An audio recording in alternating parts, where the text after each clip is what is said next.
hari ini kita mulai dengan berdoa. Nah, berdoa dimulai.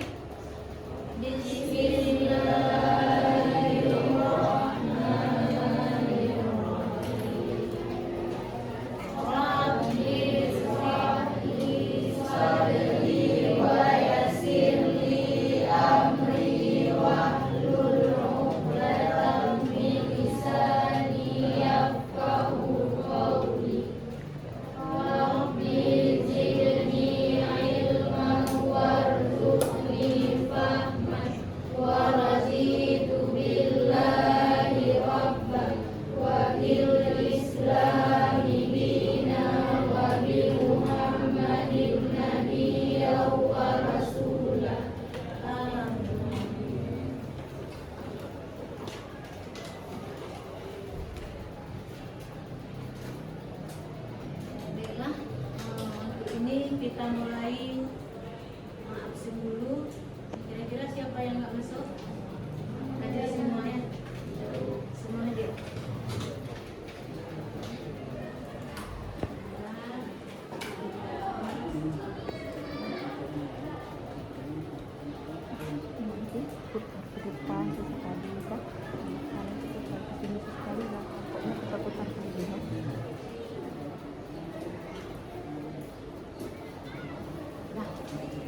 Nah, coba lihat ini. Ada yang bawa bukunya semua, ada yang nggak bawa. Nah, berarti semua ada ya. Dari ini ada. Sebelah sini.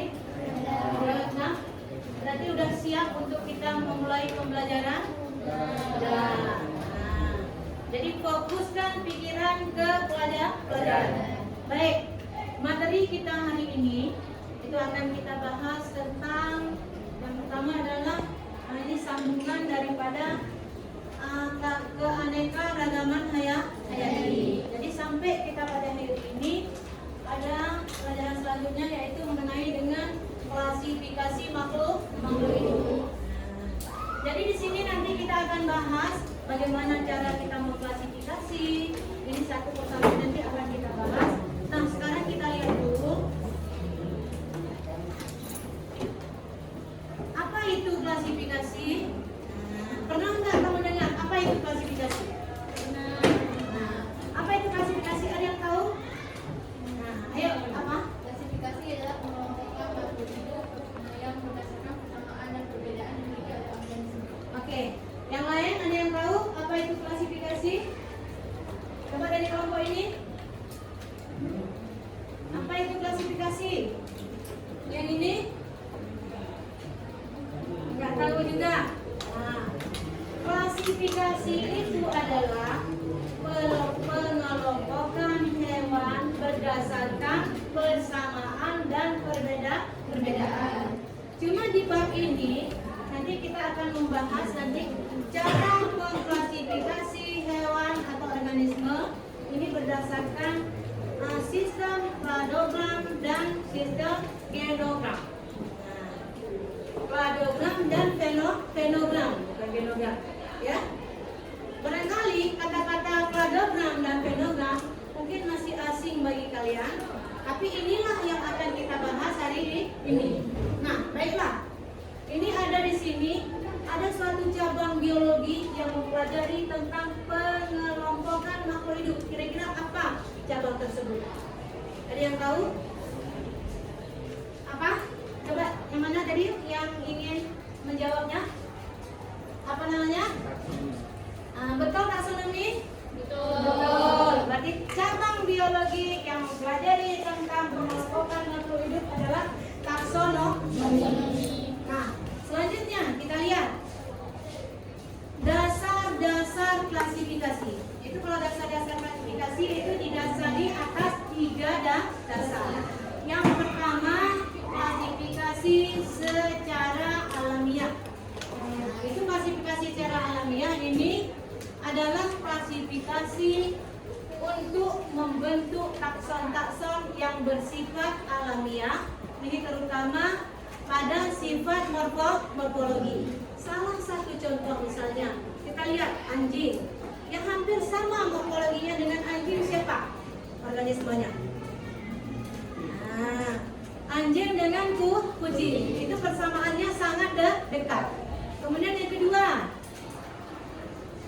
klasifikasi secara buatan.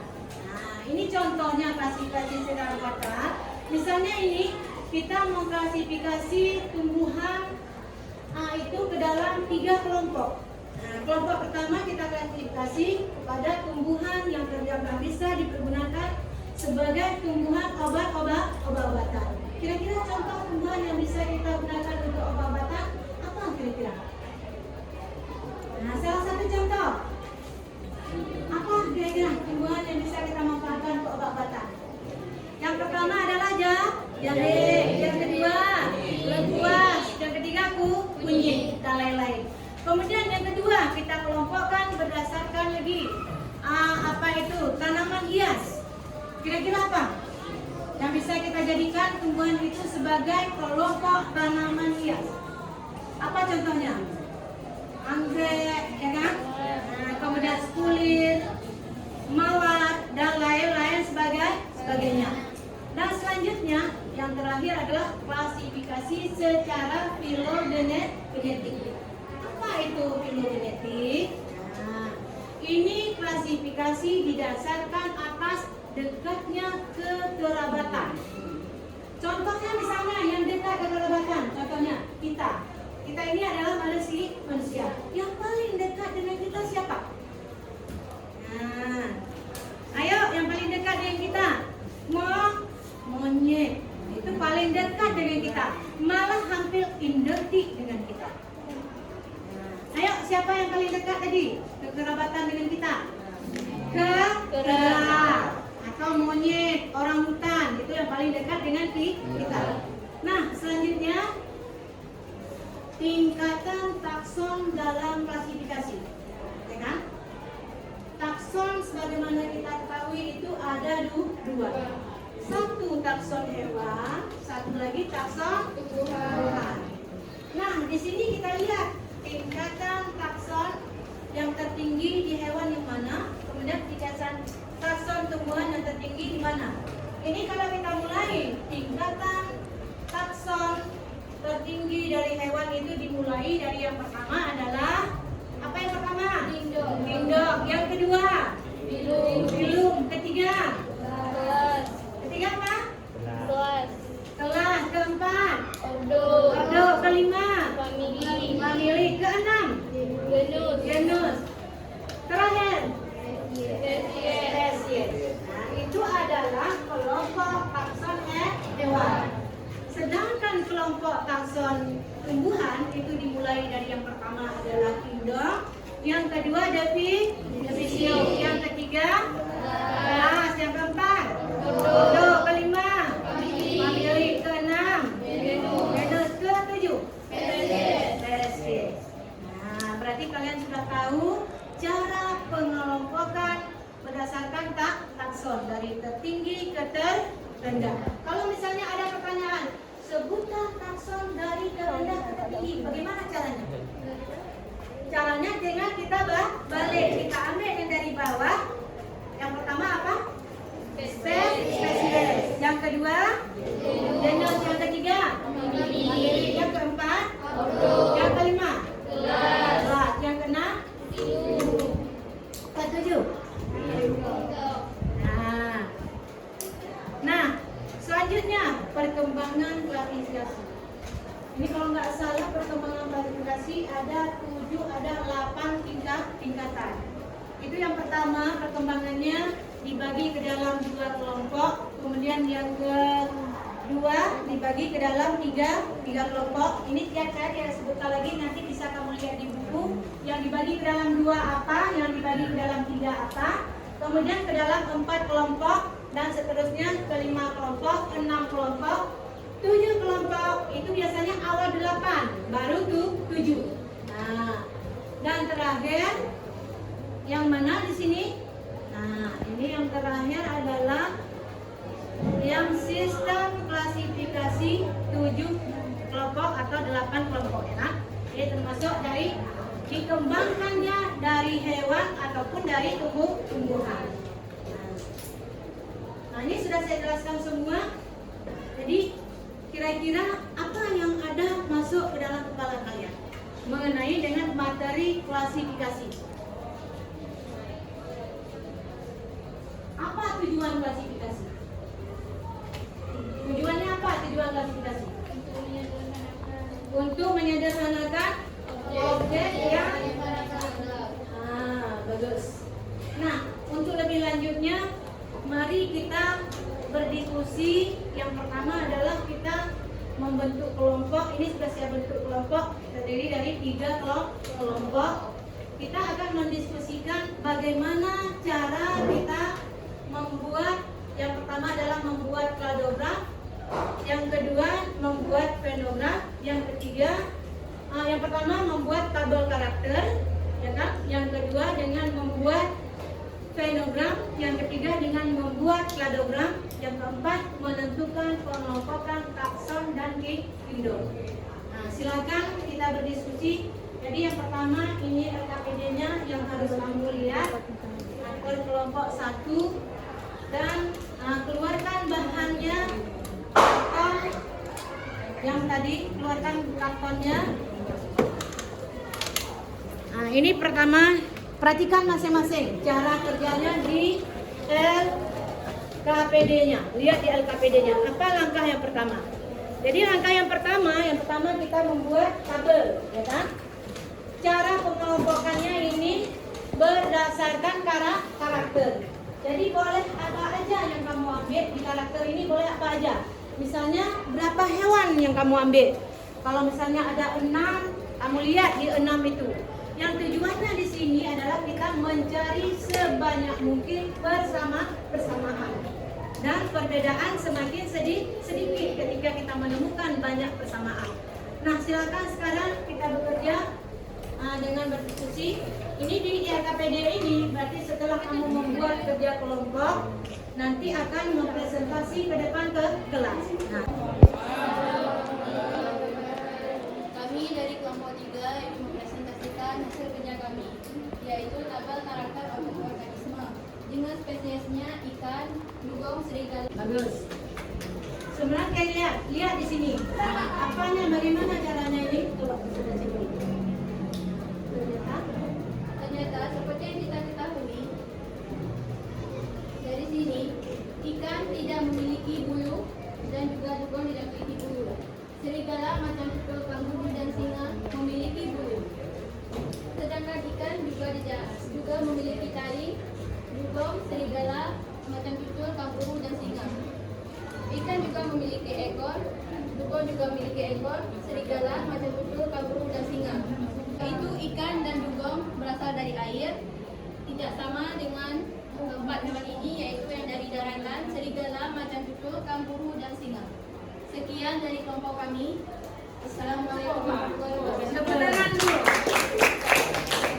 Inilah hasil daripada kerja kelompok 1.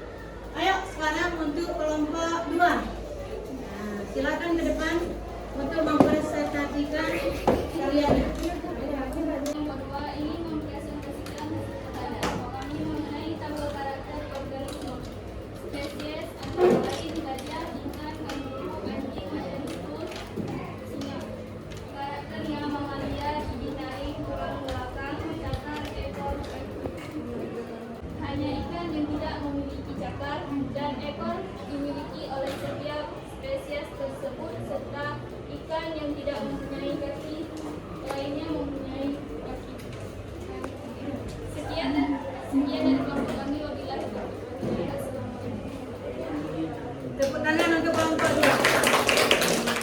Ternyata di sini juga setelah kita lihat ini banyak persamaan tetapi sedikit perbedaan. Nah, untuk kelompok 3. Dari kelompok 3 ingin mempresentasikan hasil kerja tugas kami tentang tabel karakter organisme. Yang pertama spesies. Kami memilih spesies kelelawar, anjing, ikan, gajah, harimau, dan kanguru. Sedangkan karakternya tulang belakang, gigi taring, telinga, dan rambut. Kelelawar memiliki rambut, anjing memiliki rambut, sedangkan ikan tidak memiliki rambut. Gajah memiliki rambut, harimau memiliki rambut, dan kanguru juga memiliki rambut. Sekian presentasi dari kelompok kami. Assalamualaikum warahmatullahi wabarakatuh. Ya, tepuk tangan dulu untuk kelompok 3. ternyata dengan menggunakan klasifikasi secara klonogram dan fenogram itu cukup mudah bagi siswa untuk memahami pelajaran. Ya apa enggak? Ya. Kenapa? Karena kita bisa dapat melihat secara langsung apa karakter yang berbeda dari satu hewan dengan hewan yang lain. Apa sistem klasifikasi klonogram dan fenogram. Dan sudah selesai dan hasilnya sudah memuaskan. Kalian the best semua. Hasilnya bagus. Coba tepuk tangan dulu. Bagaimana untuk hari ini? Ada pertanyaan untuk sebagai penutup? Enggak ada. Berarti sudah jelas semua ya. Sudah bagus. Untuk hari ini pelajaran kita akhiri dengan mengucapkan alhamdulillah. Semoga kita akan bertemu di pertemuan yang akan datang untuk hal yang lebih menarik lagi. Dan saya akhiri dengan Assalamualaikum warahmatullahi wabarakatuh. Waalaikumsalam warahmatullahi wabarakatuh.